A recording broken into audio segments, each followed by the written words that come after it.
Hi friend, मी ज्योती जाधव. मी हे साडी जी आहे ती गोंड्यासाठी आलेली आहे. गोंडे करण्यासाठी ते आपण मेजरमेंट वगैरे घेत आहोत. त्याचं तुम्हाला तिथं 1.5 इंचाचा मेजरमेंट ठेवायचा. 1.5 इंचाचा ठेवल्यानंतर मग व्यवस्थित दिसतं. किंवा 1 इंचा म्हणजे कस्टमरच्या ह्याच्यावर असतं. कस्टमर काय म्हणतात की थोडं जवळ पाहिजे असं म्हणतात. आपण 1 इंचावर पण घेऊ शकतो, पण मध्ये 1.5 इंचाचं ठेवलं तर व्यवस्थित दिसतं.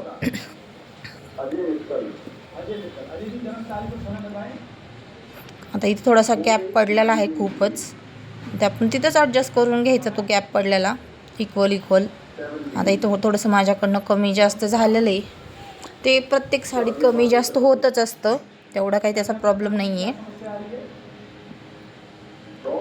इथं आपण होल पाडून घेऊया. होल पाडल्यानंतर ते थोडंसं मोठं नाही करायचं, छोटं करायचं. जर वाटलं तर थोडासा कट मारून घ्यायचा. मध्ये धागे उचकल्यासारखं होतात ना, म्हणून थोडासा कट मारून घ्यायचा. पहिल्या स्टार्टिंगला मी जो पिंक कलर आहे तो लावून घेते. परत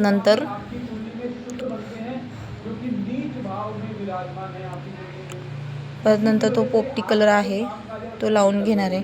बघा, एक सारखे दिसतात, एक लेवलचे. ते मला सवय झाली, कंटिन्यू साडीचे गोंडे असतात माझ्याकडं लावायला. आठवड्यातून तरी 3दा 4दा तरी गोंडेच लावून होतात माझे.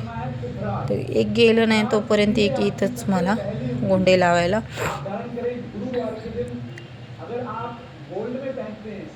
राऊंड घ्यायचे, 3-4 राऊंड घ्यायचे. ते आतमध्ये टाकायचे राऊंड घ्यायचे. 2 तसे सुई आतमधून टाकून घेऊन ते 2 घ्यायचे. परत बाहेर काढायची सुई. निडल म्हणतात त्याला, आमच्या भाषेत सुईच म्हणतात.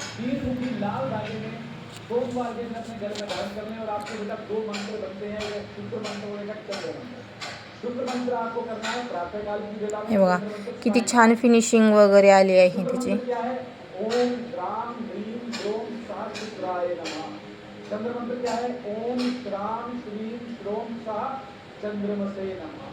मला ना फिनिशिंग येणं पण खूप गरजेचं आहे. कस्टमरला आवडायला पाहिजे.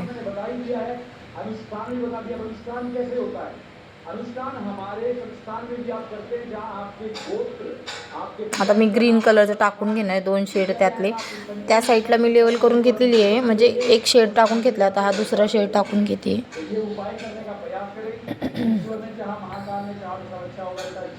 हां, थोडंसं कट म्हणजे कट मारलं ना ते व्यवस्थित आतमध्ये जातं. म्हणजे ते धागा आहे ना ते विचकत नाही, म्हणून आपल्याला ते कट मारून घ्यायचं आहे.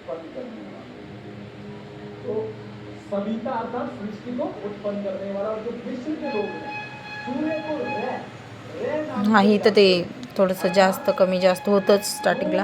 पण आपला धागा वेस्ट नाही जाऊ द्यायचा. वेस्ट गेल्यानंतर काय, थोडंसं किंचित केलं ते चालतं, पण जास्त वेस्ट नाही जाऊ द्यायचा.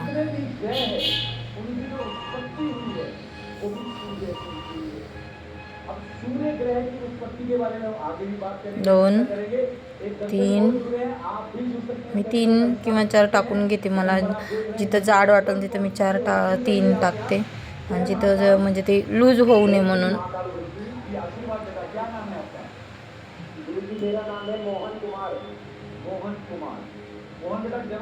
हे बघा, हे असा शेड आहे. सिंपल आहेत. आता वरती जे वरती गोंडा दिसतो ना, तो गोंडाचा आहे ना, तो वरती ना त्याला ते हे करायचे, फ्लावर लावायचे वरती. अजून त्याला शेड द्यायचे फ्लावरचा. म्हटलं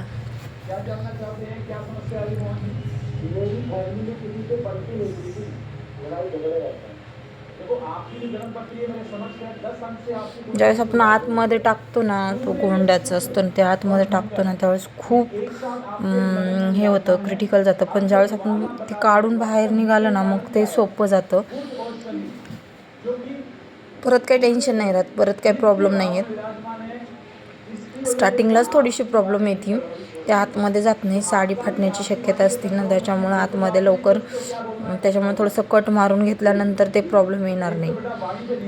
होल केल्यानंतर धागा कसं एक साईडलाच होतो ना, कुठं कट होत नाही. मग त्याच्यामुळे ते धागा आहे ना, कट थोडासा म्हणजे ते होलमध्ये टाकल्यानंतर ते, आणि आपण ते गोंड्याचं पूर्ण ते असतं ते गोंडा बनवायला ते आतमध्ये टाकल्यानंतर ते साडी विचकल्यासारखं होते, ते धागे विचकल्यासारखं होते, ते आतमध्ये अडकतं. ते अडकल्यानंतर मग त्याची फिनिशिंग जाते. मग ते जास्त मोठं होल होतं, त्याच्यामुळं आपण थोडासा कट मारून घ्यायचं, जे आपल्याला धागे वाटतात की निघालेत म्हणून त्याचे.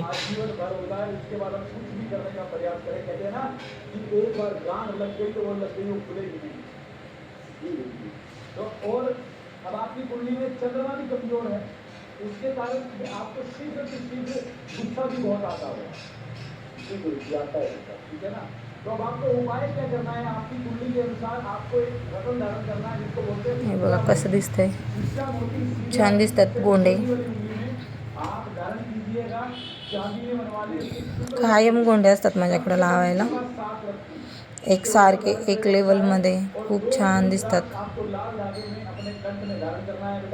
ते वाटते थोडंसं मला मोठा झाल्यासारखं वाटते, म्हणून मी ते थोडंसं कट करून घेते, थोडंसं लांबीला. आता बघा एकसारखे कसे दिसतात बघा, किती छान दिसतात.